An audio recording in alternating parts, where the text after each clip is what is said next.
The idea of irreplaceable historical documents going up in smoke is an unbearable thought for museums and archives. But the National Archives of Australia has been worried enough by a recent spate of fires at heritage buildings in Canberra to prepare for the worst. It'd be a kind of national disaster if precious material from the past was destroyed. Yeah, it's got us thinking, are we protecting our archives the best we can from fire? The only way to know for sure, a special kind of pressure test.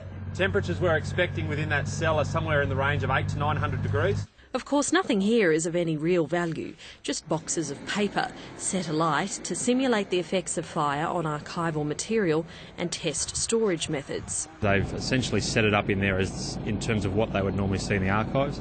They've brought a range of packing materials, plastic boxes, cardboard boxes, metal drums. But if the archives really went up in flames, it'd be cabinet documents, all Australia's war and immigration records and much more destroyed. The Archives protects its treasures against all sorts of threats, and fire is just another on a long list.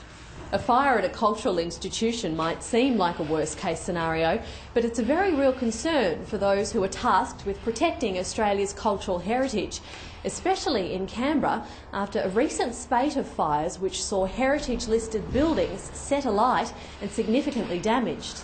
A heritage-listed hotel from the 1920s and Canberra's oldest RSL was set ablaze, and while it was a blow for the city, firefighters took what lessons they could from the rubble and shared their findings with the national institutions. Heritage buildings, given the complexities of integrating that new technology and the old technology, are always going to be an issue for us, but we still give them what we have and they try to adapt as best as possible. The threats come from many directions, but the solutions lie within. He's hoping that the best cure is prevention. Siobhan Hinu, ABC News, Canberra.